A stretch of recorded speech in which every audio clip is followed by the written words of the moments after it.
Live wire morning news में आपका स्वागत है। मैं हूं आपके साथ उपमा शर्मा। इस बुलेटिन में बात करेंगे प्रधानमंत्री नरेंद्र मोदी द्वारा आज संविधान दिवस पर दिए गए संबोधन की, जम्मू सचिवालय में मनाए गए संविधान दिवस की। चर्चा करेंगे डीडीसी चुनाव को लेकर हो रहे प्रचार की और जानेंगे भाजपा ने अपने घोषणा पत्र में क्या रखे मुद्दे। पर सबसे पहले नजर डालते हैं इस वक्त की प्रमुख सुर्खियों पर। संविधान दिवस पर प्रधानमंत्री नरेंद्र मोदी ने किया देश को संबोधित, बोले समय के साथ महत्व खो चुके कानूनों को हटाना जरूरी।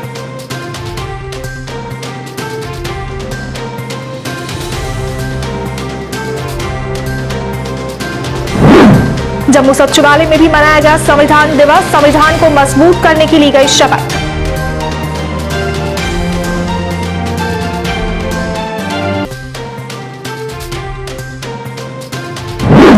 रोशनी एक्ट घोटाले में कांग्रेस के बड़े नेता ताज मोहिदीन का भी आया नाम, उन्होंने आरोप का किया खंडन। एनसी ने भी फारूक अब्दुल्ला के नाम आने पर दिया स्पष्टीकरण।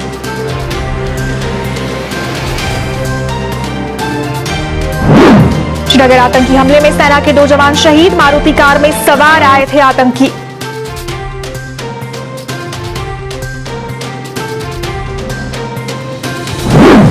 बीजेपी नेता शाहनवाज हुसैन ने कहा बीजेपी विकास के नाम पर लड़ रही है चुनाव, कहा गुपकार गठबंधन भ्रष्टाचार पर खामोश क्यों।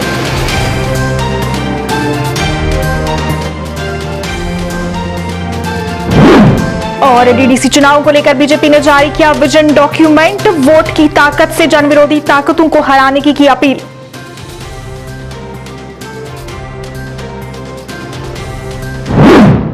अब समाचार विस्तार से। संविधान दिवस के मौके पर आज प्रधानमंत्री नरेंद्र मोदी ने देश को संबोधित किया। गुजरात के केवड़िया में प्रधानमंत्री नरेंद्र मोदी ने वीडियो कॉन्फ्रेंसिंग के जरिए संबोधन दिया। इस मौके पर प्रधानमंत्री मोदी ने संविधान और कानून को लेकर अपने विचार रखे। उन्हें 26/11 मुंबई आतंकी हमले को याद करते हुए हमले में मारे गए जवानों को याद किया। देशवासियों को संविधान दिवस की शुभकामनाएं भी दी। केवड़िया में 80वें अखिल भारतीय पीठासीन अधिकारियों के मान्य स्तर के समापन समारोह पर प्रधानमंत्री नरेंद्र मोदी ने संबोधन दिया। आज संविधान दिवस भी है और संविधान की रक्षा करने में अहम भूमिका निभाने वाले आप पीठासीन अधिकारियों का सम्मेलन भी है। ये वर्ष पीठासीन अधिकारियों के सम्मेलन का शताब्दी वर्ष भी है। इस महत्वपूर्ण उपलब्धि के लिए आप सभी को बहुत बहुत बधाई। साथियों, आज डॉक्टर राजेंद्र प्रसाद और बाबा साहब आंबेडकर से लेकर के संविधान सभा के उन सभी व्यक्तित्वों, उनको सबको नमन करने का भी दिन है। मैं पूरे देश को हमारे लोकतंत्र के इस अहम पर्व के लिए बधाई देता हूं। साथियों, आज की तारीख देश पर सबसे बड़े आतंकी हमले के साथ भी जुड़ी हुई है।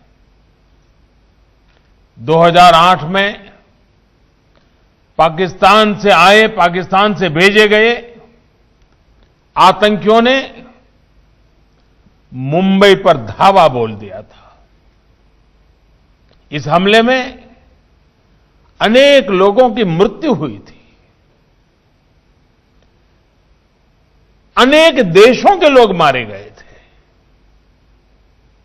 मैं मुंबई हमले में मारे गए सभी लोगों को अपनी श्रद्धांजलि अर्पित करता हूं। संविधान दिवस पर जम्मू सचिवालय में कार्यक्रम का आयोजन किया गया, जिसमें उपराज्यपाल ने भी शिरकत की। इस दौरान उपराज्यपाल के सलाहकारों के अलावा कई और अधिकारियों ने भी भाग लिया। इस मौके पर उपराज्यपाल ने प्रियम्बल ऑफ कॉन्स्टिट्यूशन भी पढ़ा और मौके पर संविधान रक्षा करने और इसे और मजबूत करने की शपथ ली गई।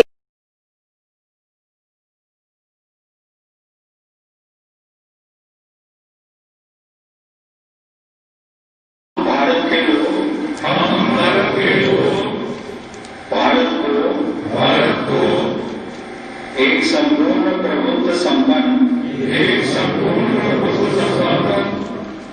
समाजवादी पंथ निरपेक्ष लोकतंत्रात्मक गणराज्य बनाने के लिए तथा उसके समस्त नागरिकों को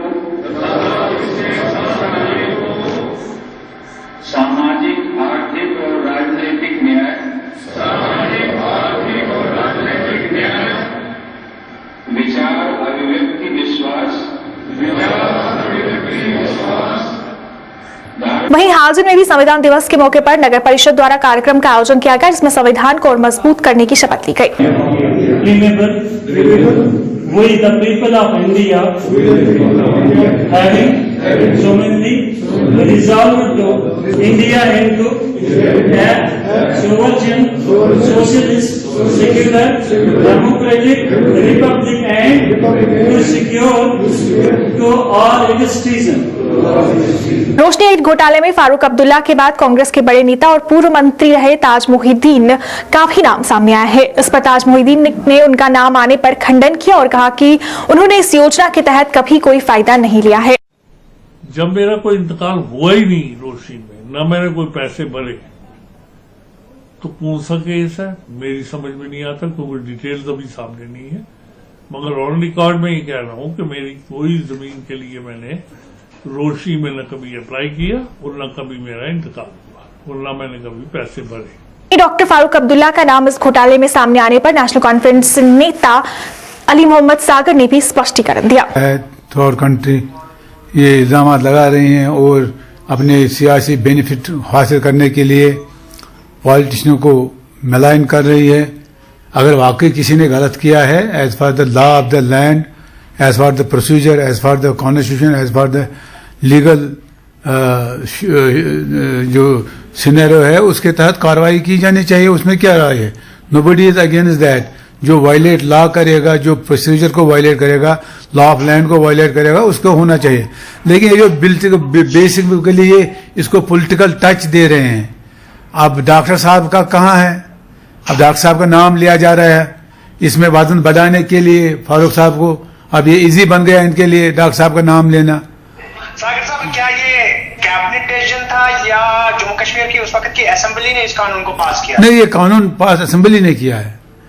इसमें फिर वक्त पे फिर जब आजाद साहब आए तो उन्होंने इसमें मेजर अमेंडमेंट्स किए हैं, इसमें काफी तरमीम किए हैं। तो उस वक्त हमारे वक्त में कोई ऐसी कोई शिकायत नहीं थी।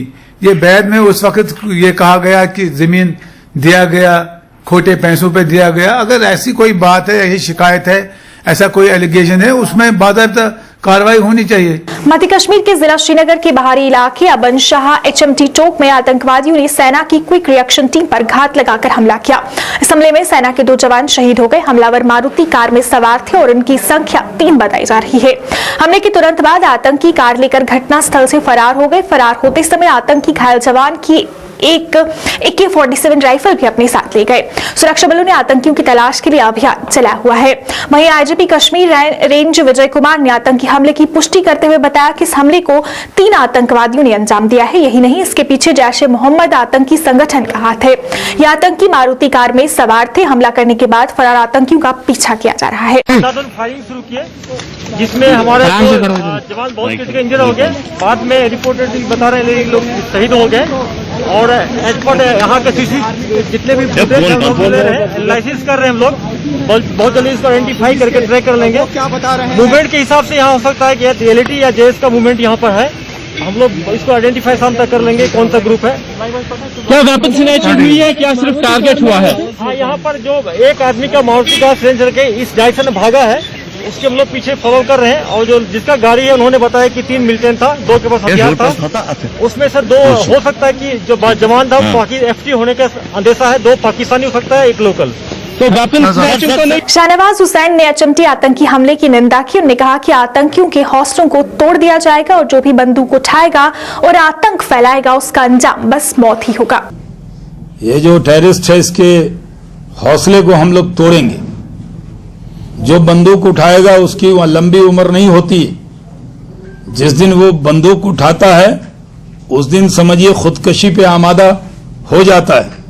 और ऐसे भी खुदकशी तो हराम है, तो वो रास्ता बंदूक उठाने वाले का कोई भी ऐसा आतंकी टेररिस्ट आपको दिखा है जो जिसकी उम्र कोई 5 साल भी हुई हो, 6 महीने से ज्यादा नहीं होती।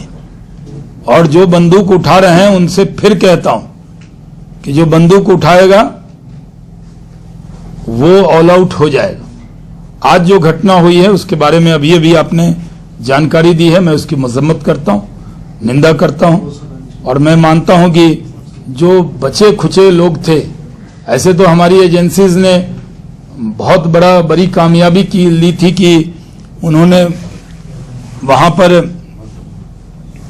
एक ट्रक में 4 आतंकी और इतना बड़ा असलहा अपने इंटेलिजेंस के इनपुट से वो उसको पूरी तरह उस साजिश को नाकाम किया था।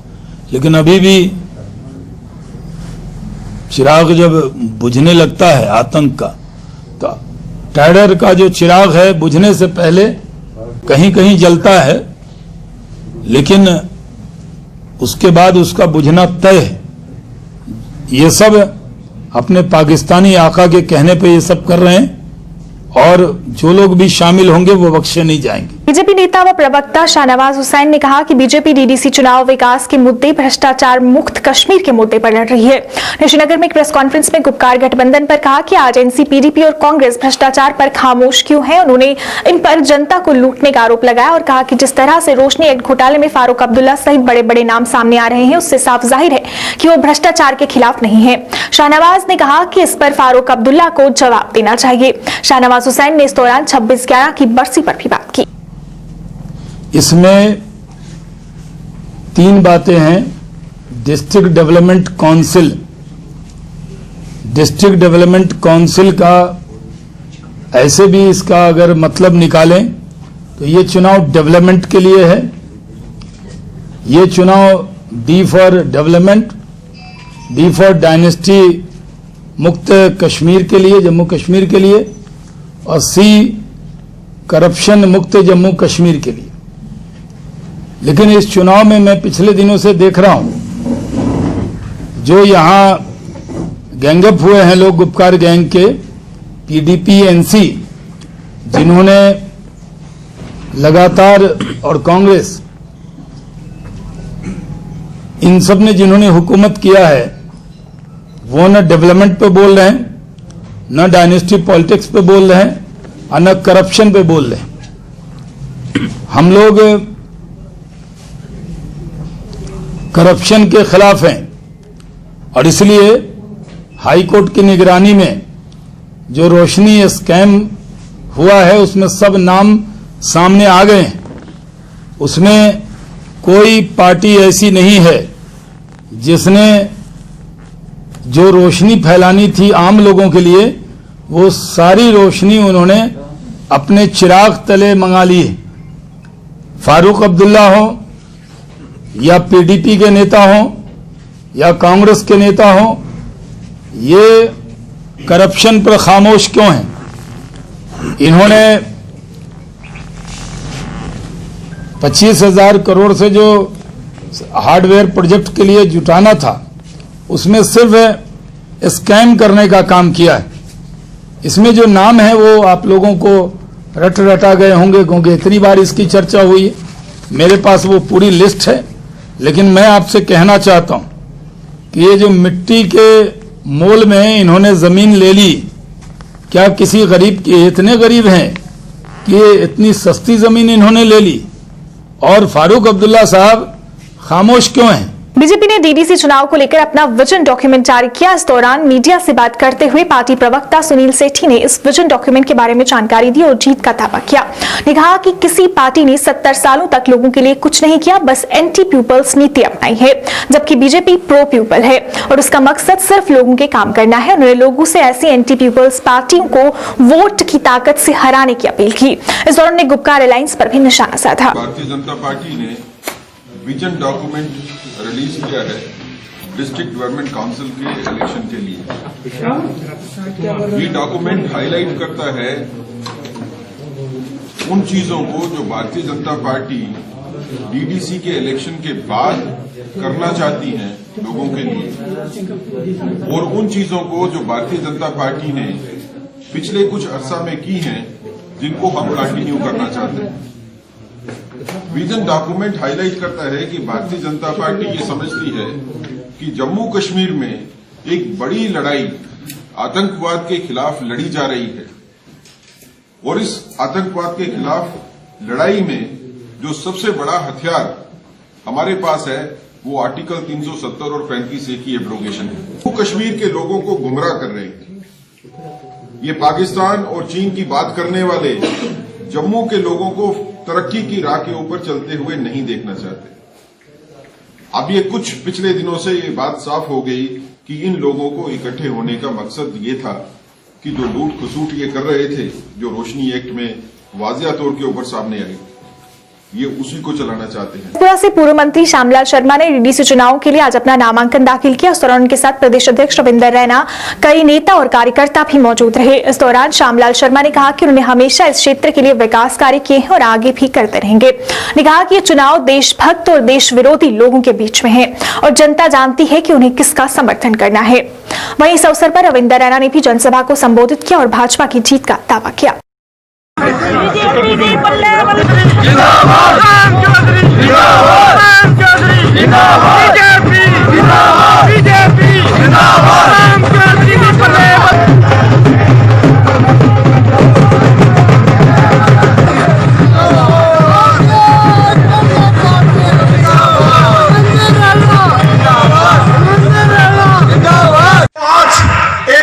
समुंदर, एक जन सैलाब जो यहाँ के अंदर उमड़ा है, उसको देख के मेरे को नहीं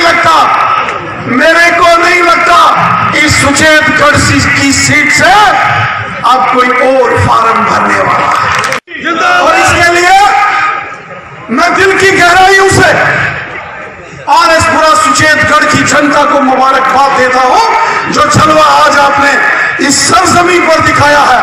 और ये केवल आरएसपुरा के अंदर या सुचेतगढ़ के अंदर जो चुनाव लड़ने वाले अपोजिशन के कुछ 2-4 लोगों के लिए नहीं है।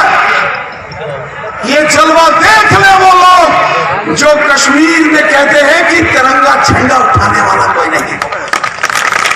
यहां हर घर में तिरंगा, हर हाथ में तिरंगा, हर दिल में तिरंगा, हर सांस में तिरंगा, खून के सर्रे सर्रे में कतरे कतरे में तिरंगा चढ़ा।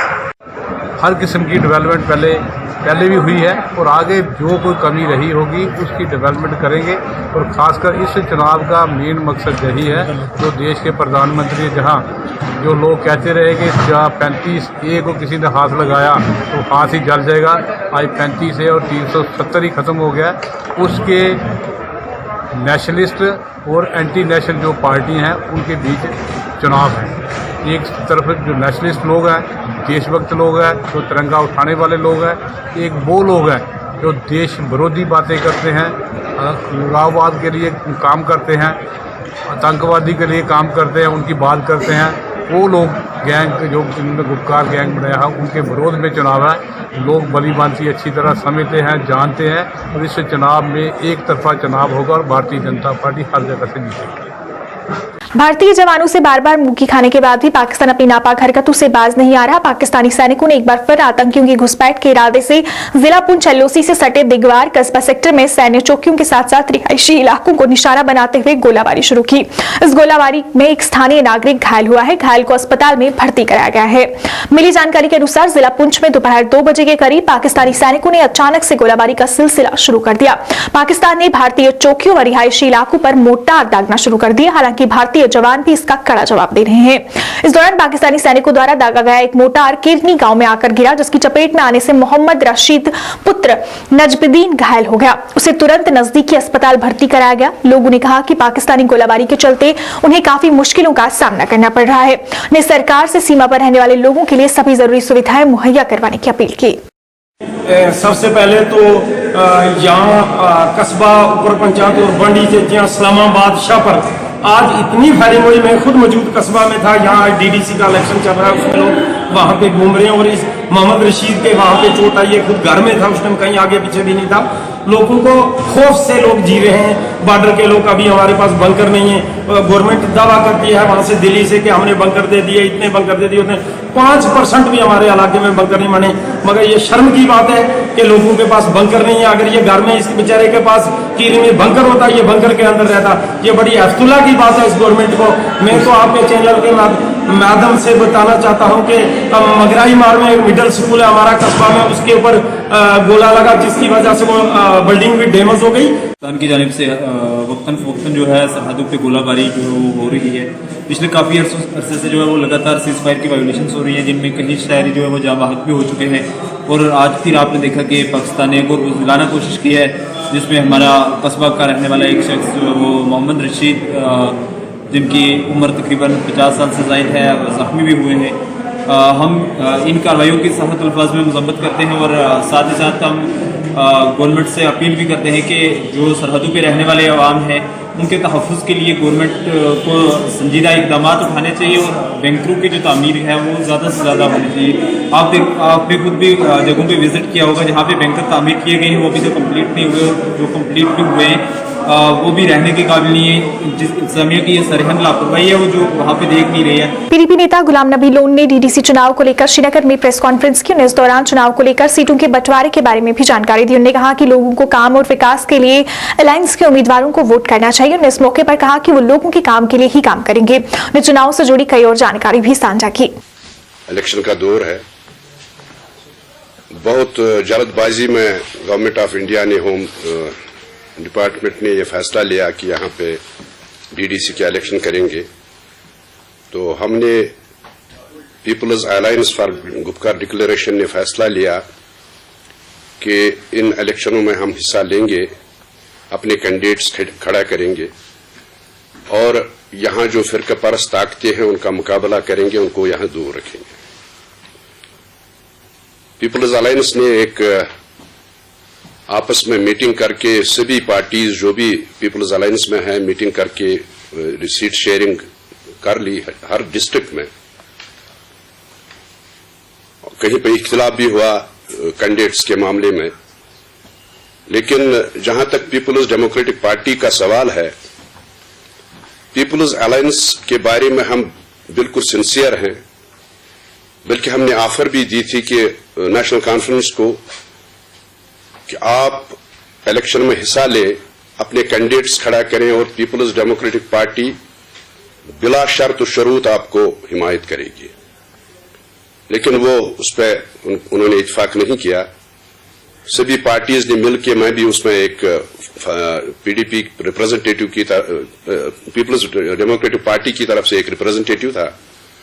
उन मीटिंगों में जो 6-7 दिन चली, सीट शेयरिंग हो गई। लेकिन बदकिस्मती से मैं ये कहना चाहता हूं कि बदकिस्मती से कहीं कहीं पे ग्राउंड लेवल पे इख्तिलाफ भी हुआ कैंडिडेट्स के दरमियान। और लास्ट दिन में जब डिस्ट्रिक्ट बड़गाम के हवाले से सीट शेयरिंग का मामला उठा तो कई कॉन्स्टिट्यूएंसीज में, उसमें शायरी शरीफ है, उसमें चाडूरा है, उसमें बीरवा है, खान साहब है और बड़गाम है, पीपल्स अलायंस के मेंबरान के दरमियान कुछ इख्तिलाफात हुए सीट शेयरिंग के बारे में। तो एक फैसला हुआ, मैंने इत्फाक नहीं किया क्योंकि उनका कहना था कि बीरवा की 4 सीटें हैं, ये एनसी को दे दो। फिर बड़गाम की 2 सीटें हैं, ये भी एनसी को दे दो। चाडूरा की 2 सीटें, उसमें चाडूरा एनसी को और एक बीके पोरा कॉन्स्टिट्यूएंसी है वो पीपल्स मूवमेंट को। तो जिससे मैंने इत्फाक नहीं किया और इत्फाक न करते हुए मैं मीटिंग से उठा और मैंने वहां पे जितने भी रिप्रेजेंटेटिव्स थे डिफरेंट पार्टीज के, उनसे कहा कि डिस्ट्रिक्ट बड़गाम के बगैर जितने भी डिस्ट्रिक्ट्स में हमारी अलायंस हो गई, डिस्ट्रिक्ट बड़गाम को छोड़ के हर जगह पे अलायंस हो गई, लेकिन डिस्ट्रिक्ट बड़गाम में कोई फैसला नहीं हुआ। और उसके बाद कल मैं हैरान हुआ कि कल जब लिस्ट निकला तो लिस्ट जिन्होंने निकाला एनसी के जो वहां पर रिप्रेजेंटेटिव्स थे, खासकर कन्वीनर जो हैं अलायंस के मसूदी साहब जो एमपी भी हैं, और लिस्ट उन्होंने निकाली कि बड़गाम में उन्होंने 14 में से 1 सीट पीडीपी को दी, वो भी विदाउट कंसल्टेशन, कोई कंसल्टेशन नहीं, कुछ नहीं। शायरी शरीफ कॉन्स्टिट्यूएंसी में जहां का मैं रिप्रेजेंटेटिव था, एज एमएलए था, वहां पे आखिरी बार उन्होंने कहा कि 2 सीटें आपको सुरसियार ये छोड़ते हैं हम नेशनल कॉन्फ्रेंस के लिए। लेकिन क्या हुआ कि सुरसियार ब्लॉक में पहले उन्होंने नेशनल कॉन्फ्रेंस ने एक घोषित किया। इसी तरह पखरपोरा में उन्होंने जेकेपीएम को कहा कि ये जेकेपीएम को ऑफिशियली है अलॉट हुई है। चाडूरा, जिसके बारे में हमारा जबरदस्त ये एहतजाज हुआ कि चाडूरा कॉन्स्टिट्यूंसी में से एक सीट पीडीपी को दे दो, एक सीट नेशनल कॉन्फ्रेंस को दे दो। लेकिन उसके बरअक्स उन्होंने क्या किया कि चाडूरा को अपने खाते में डाल दिया। लिस्ट में दिखाया गया कि चाडूरा नेशनल कॉन्फ्रेंस को है, बीकेपुरा इसको जेकेपीएम को है और पीडीपी के लिए कोई सीट नहीं छोड़ी। नंबर एक मसला यह है। आइए अब चलते चलते नजर डालते हैं आज के मौसम और तापमान पर।